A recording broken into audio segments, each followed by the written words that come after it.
ओम नमो भगवते वासुदेवाय. ओम नमो भगवते वासुदेवाय. ओम नमो भगवते वासुदेवाय. ओम ज्ञानाय नमः.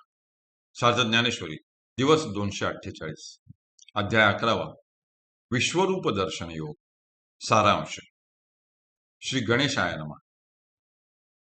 या अध्यायात पार्थाला विश्वरूपाचे दर्शन घडणार आहे आणि ज्ञानदेव ती कथा शांत आणि अद्भुत रसामध्ये मांडणार आहेत.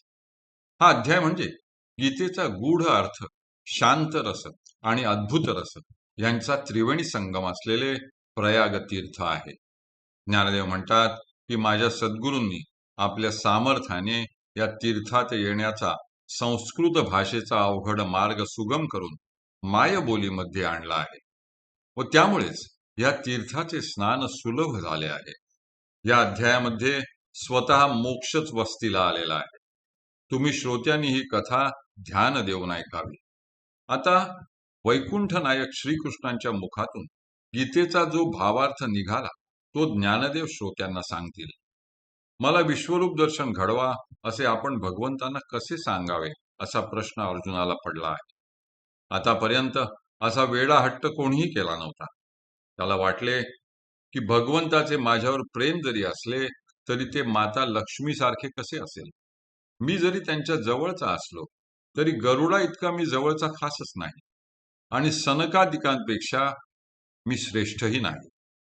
विश्वरूप दर्शन व्हावे अशी इच्छा यांच्यापैकी कोणीही भगवंतापाशी व्यक्त केलेली नाही. श्रीकृष्णांच्या अंतर्यामीची अतिशय गुह्य गोष्ट मला कशी विचारता येईल आणि विचारली तरी मी जिवंत राहीन की नाही याबद्दल मला शंकाच वाटते. पण आता विश्वरूप दर्शन झाल्याखेरीज मला चैन पडणार नाही हेही तितकेच खरे.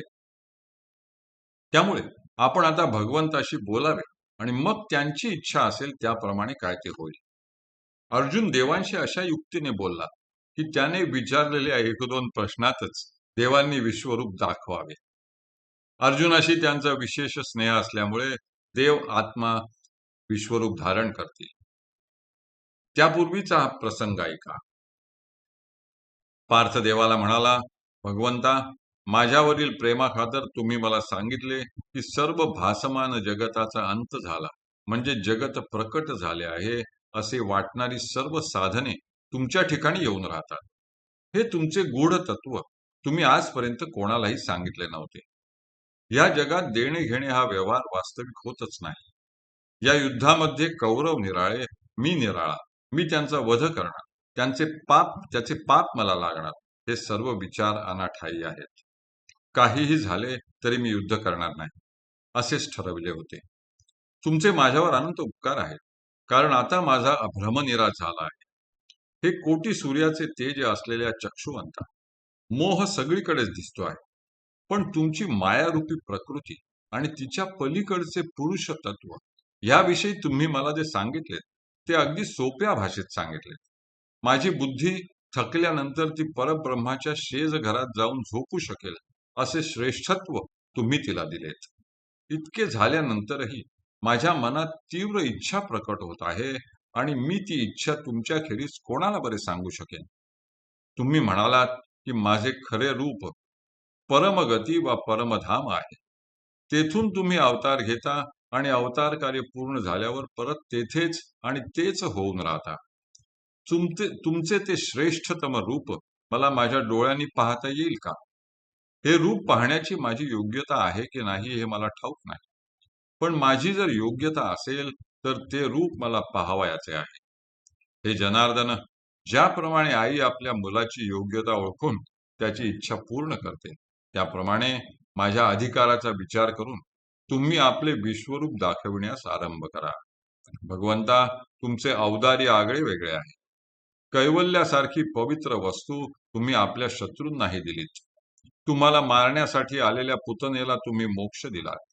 भर सभेमध्ये तुमचा घोर अपमान करणाऱ्या शिशुपालाला तुम्ही सायुज्य दिलेत. सर्व सूर्यमालांची प्रदक्षिणा घालावी इतके अढळ उच्चतम स्थान तुम्ही ध्रुव बाळाला दिलेत. त्यामुळे तुम्ही माझी ही इच्छा पुरवालच, पण ते विश्वरूप पाहण्याची योग्यता मला आधी द्या. ज्याप्रमाणे क्षीरसागराला भरती येते त्याप्रमाणे अर्जुनाची ही इच्छा ऐकता ऐकताच श्रीकृष्ण समुद्राच्या भरतीपेक्षाही श्रीकृष्णाला समुद्राच्या भरतीपेक्षाही अधिक असे प्रेमाचे भरते आले. प्रसन्नतेच्या भरात ते म्हणाले, पार्था, माझी अगणित रूपे तू पहा. देवाचे एक विश्वरूप पाहावे अशी अर्जुनाची इच्छा होती.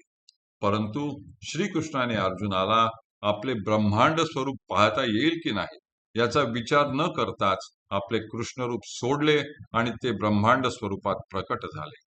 ते म्हणाले, अर्जुना, तू माझे एकच विश्वरूप पाहू इच्छितोस, पण आता माझ्या स्वरूपातच सर्व जग कसे भरले आहे ते पहा. माझी मानवी रूपे कशी आहेत ते पहा. भिन्न आकार, भिन्न रंग, भिन्न प्रवृत्ती असलेले हे सर्व माझ्याच विश्वरूपाचे अंश आहेत. हरिः ओम, हरिः ओम, हरिः ओम. हरये नमः, हरये नमः, हरये नमः.